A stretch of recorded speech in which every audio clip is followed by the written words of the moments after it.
Hello दोस्तों, आज का हमारा टॉपिक है पेरेंटिंग। मैं पिछले दिनों से एक किताब पढ़ रहा हूँ, 7 habits of highly effective people, जो लिखी है स्टीफन आर कवी ने। ये बुक मैं हिंदी में पढ़ रहा हूँ, इसलिए इसका टाइटल यहाँ हिंदी में लिखा हुआ है। इसमें बहुत ही सुंदर तरीके से ऑथर ने ये बताया है कि हम किस प्रकार से अपने बच्चों को रिस्पॉन्सिबल और मोटिवेटेड और उनको मनी की वैल्यू करना सिखा सकते हैं और उनको जिम्मेदार बना सकते हैं। इसमें ऑथर ने 2 तरह के डेलीगेशन की बात की है। डेलीगेशन यानी कि काम को सौंपना। एक होता है गोफर डेलीगेशन और एक होता है स्टुअर्डशिप डेलीगेशन। गोफर डेलीगेशन में यह होता है कि जो इंसान काम को सौंपता है वो जिसको काम देता है उसको हर डायरेक्शन में उसकी मदद करता है और उसको बार बार बताता है कि अब ऐसा करो, अब वैसा करो, अब यहाँ जाओ, अब वहाँ जाओ, अब इससे बात करो और फिर यह काम पूरा होगा। तो इससे क्या होता है, जो काम सौंपता है उसका भी टाइम वेस्ट होता है और जिसको काम दिया गया है उसको भी बार बार टोकने की वजह से खराब लगता है और अजीब भावनाएं पैदा होती हैं।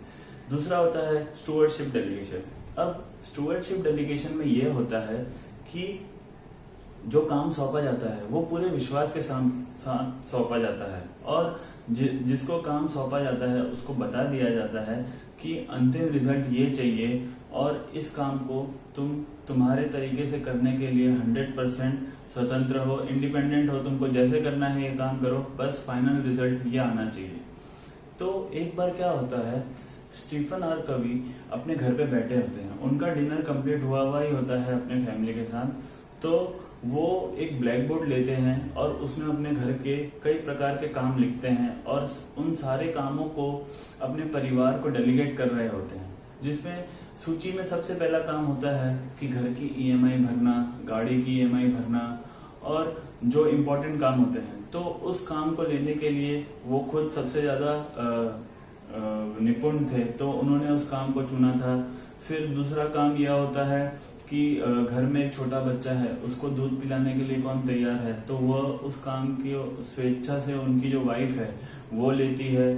फिर कुछ काम ऐसे होते हैं जो उनकी मम्मी डैडी लेते हैं। फिर लास्ट में लिस्ट में एक काम यह आता है कि गार्डन की साफ सफाई का ध्यान कौन रखेगा। तो उसके लिए उनका एक 7 साल का बेटा, जिसका नाम भी स्टीफन था, वो रेडी होता है और वो बोलता है, पापा मैं इस काम को लेना चाहता हूँ। तो वो बोलते हैं कि बेटा, इससे पहले कि मैं तुम्हें ये काम पूरी तरह सौंप दूं, मैं सुनिश्चित करना चाहता हूं कि तुम इस काम के लिए तैयार हो या नहीं हो और तुम इस काम को अच्छी तरीके से समझ पा रहे हो या नहीं समझ पा रहे हो। तो वो अपने पड़ोस के गार्डन की तरफ लेके जाते हैं अपने बेटे को और उसको दिखाते हैं कि देखो बेटा, यह जो गार्डन है यह एकदम ही साफ और बहुत ही ज्यादा हरा है, लेकिन हमारा जो गार्डन है, हमारा जो लॉन है वह ऐसा नहीं है। वह पीला है और उसमें काफी कचरा है और वह साफ सुथरा नहीं है। तो वो बताते हैं कि बेटा, हरा से मेरा यह मतलब है कि गार्डन पूरा हरा होना चाहिए, कहीं पे भी पीले घास फूस नहीं होने चाहिए। और साफ से मेरा ये मतलब है कि किसी भी प्रकार का डाली या फिर कचरा या फिर पेपर या और कोई भी कूड़ा करकट नहीं होना चाहिए। तो वो बताते हैं कि चलो हम एक काम करते हैं, अभी के अभी गार्डन का एक सिरा साफ कर देते हैं। तो वो अपने बेटे के साथ मिलकर गार्डन का एक सिरा साफ कर देते हैं और फिर बोलते हैं कि देखो बेटा, अब ये हो गया हरा और साफ और ये हो गया जो कि खराब गार्डन है, हमको क्या चाहिए, हरा और साफ। तो वो बोलते हैं कि तुमको सिर्फ 2 चीज पे ध्यान देना है, हरा और साफ, तुम इसको जैसे चाहो वैसे कर सकते हो। वो बोलते हैं अगर मैं होता तो मैं फुव्वारे का इस्तेमाल करता, लेकिन तुम इसके लिए हो सकता है बाल्टी का इस्तेमाल करना चाहो या पाइप का इस्तेमाल करना चाहो, तो तुम उसके लिए स्वतंत्र हो, तुम्हें जैसे करना है तुम वैसे कर सकते हो, सिवाय इसको पेंट करने के। ऑब्वियसली वो नहीं चाहते कि उनका गार्डन पेंट से हरा हो। फिर दूसरा जो काम होता है वो होता है साफ रखना। तो वो बोलते हैं कि इसके लिए तुम एक पेपर का बैग का इस्तेमाल कर सकते हो और उसमें सारे कूड़े करकट और जो भी कचरा है उसको भर के इस गार्डन को साफ कर सकते हैं। तो वो बोलता है ठीक है डैडी, मैं इस चीज को करने के लिए रेडी हूँ। फिर बाद में वो उसको पूछते हैं कि बेटा, तुम्हारे इस काम का बॉस कौन होगा। तो वो बोलता है पापा आप होंगे। तो वो बोलता है नहीं बेटा, तुम्हारे इस काम का बॉस तुम खुद हो, तुम खुद को बताओगे कि तुमको कब कब ये काम करना है और हम हफ्ते में 2 बार इस गार्डन को पूरा राउंड मारेंगे, इस गार्डन में टहलेंगे और इसका मूल्यांकन करेंगे। अब तुम मुझे बताओ कि इस काम का मूल्यांकन कौन करेगा? तो वो बोलता है कौन डैडी? तो ऑथर बोलते हैं कि तुम्हारे काम का मूल्यांकन तुम खुद करोगे, तुम खुद देखोगे और मुझे बताओगे जब हम टहलेंगे गार्डन में हफ्ते में 2 दिन कि काम कैसा चल रहा है और तुम्हें कहाँ कहाँ परेशानियां आ रही है। और तुम्हारे इस काम के लिए मदद कौन करेगा? तो वो मैं खुद करूँगा, जब भी मेरे पास समय होगा तब। अक्सर मैं बाहर होता हूँ, ऑफिस के काम से होता हूँ, तो मैं एनी टाइम तुम्हारी मदद नहीं कर पाऊंगा, लेकिन जब भी मेरे पास समय होगा तो तुम मुझसे मदद मांग सकते हो। तो वो बोलता है ठीक है डैडी। ऐसे करते करते 2 हफ्ते बीत चुके होते हैं। अब वो अपने बेटे को बोलता है तो बेटा मैं सौदा पक्का समझूं, अब तुम इस काम को 100% लेने के लिए रेडी हो? तो बोलता है हाँ डैडी मैं रेडी हूँ। फिर एक दिन मंगलवार को जब वो ऑफिस के लिए रेडी हो रहे होते हैं और बाहर पोर्च की तरफ जाते हैं, तो वो देखते हैं कि गार्डन बहुत ही ज़्यादा खराब है और बिल्कुल भी हरा नहीं है।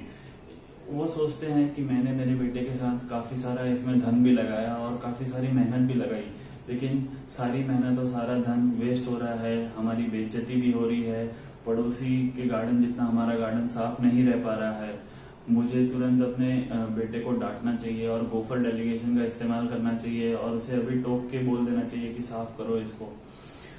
बट वो सोचते हैं कि नहीं, मुझे रुकना चाहिए, रात तक रुकना चाहिए, हो सकता है मेरा बेटा आज इसको साफ कर दे। मंगलवार का दिन था। वो सोचते हैं कि शनिवार को मैं उचित ठहरा सकता हूँ कि उसने शनिवार को काम नहीं किया क्योंकि उसी दिन मैंने उसको काम दिया था। रविवार को भी वो उचित ठहरा सकते थे क्योंकि रविवार को दूसरे भी काम थे उनके बेटे के पास करने के लिए। सोमवार को वो उचित नहीं ठहरा सकते थे क्योंकि सोमवार को उनके बेटे के पास और कोई काम नहीं था। इसी तरीके से आज मंगलवार हो गया था, तो मंगलवार अब तो उसके बेटे को वो काम कर देना चाहिए था। तो वो शाम को जब वापस से आते हैं ऑफिस से, तो वो देखते हैं कि गार्डन वैसा का वैसा ही है जैसा वो देख के गए थे सुबह में। तो वो अपने बेटे को देखते हैं, वो पड़ोस के यहाँ खेल रहा होता है। तो हंसते खेलते पूछते हैं कि बेटा सब कैसा चल रहा है? तो उनका बेटा बोलता है बहुत बढ़िया डैडी। फिर वो उससे पूछते हैं कि बेटा गार्डन का काम कैसा चल रहा है? तो वो वापस से बोलता है कि गार्डन का काम भी बहुत बढ़िया चल रहा है डैडी। तो वो सोचते हैं कि मैंने जिस तरीके से बच्चे से पूछा अभी, वो मैंने गलत तरीके से पूछा, इसलिए बेटे ने भी तुरंत झूठ कह दिया कि गार्डन का काम बढ़िया चल रहा है। यह निश्चय नहीं हुआ था कि वो इस तरह से कभी भी गार्डन के बारे में पूछेंगे। निश्चय ये हुआ था कि हफ्ते में 2 बार वो लोग टहलेंगे गार्डन में और उनका बेटा उनको बताएगा कि गार्डन का काम कैसा चल रहा है या कैसा नहीं चल रहा है। फिर वो डिनर तक वेट करते हैं और डिनर होने के बाद उनसे रहा नहीं जाता और वो अपने बेटे से बोलते हैं चलो बेटा हम एक काम करते हैं, गार्डन में टहलने चलते हैं और तुम मुझे बताना कि गार्डन का काम कैसा चल रहा है। तो जैसे ही वो गार्डन की तरफ आगे बढ़ते हैं तो उनके बेटे की ठुड्डी कांपने लगती है और वह सुबह सुबह के रोने लगता है और वो बोलता है कि डैडी ये काम बहुत मुश्किल है, ये मेरे से नहीं हो पा रहा है, मैं बिल्कुल भी इस काम को नहीं कर पा रहा हूँ। तो उसके पिता देखते हैं और वो बोलते हैं कि बेटा तुमने काम किया ही क्या है? तुमने तो कोई भी काम नहीं किया है गार्डन में, ना इसमें पानी डाला है, ना इसके कचरे को साफ किया है। तो वो बोलता है कि पापा मुझसे ये काम नहीं हो पा रहा है।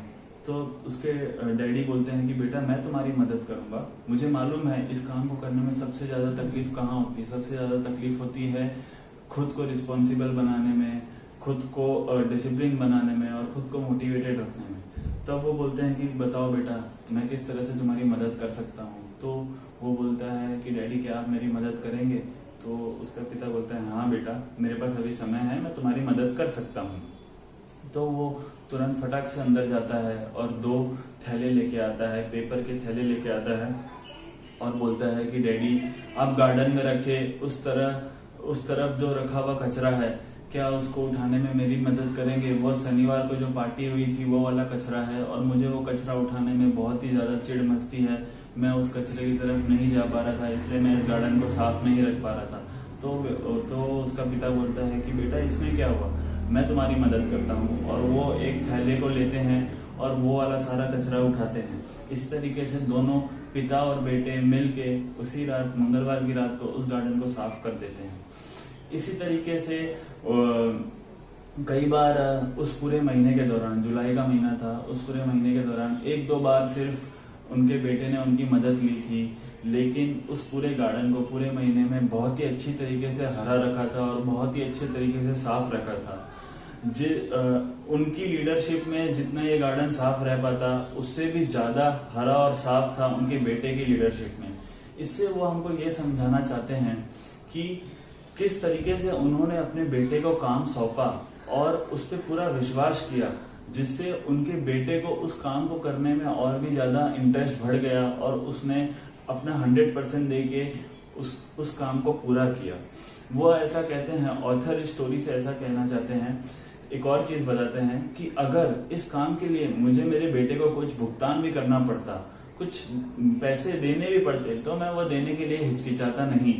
मैं उसकी पॉकेट मनी को इस काम के साथ जोड़ देता। इससे वो उस काम को और भी ज्यादा मन लगा के करता और वो उस कमाए हुए पैसे की वैल्यू समझता।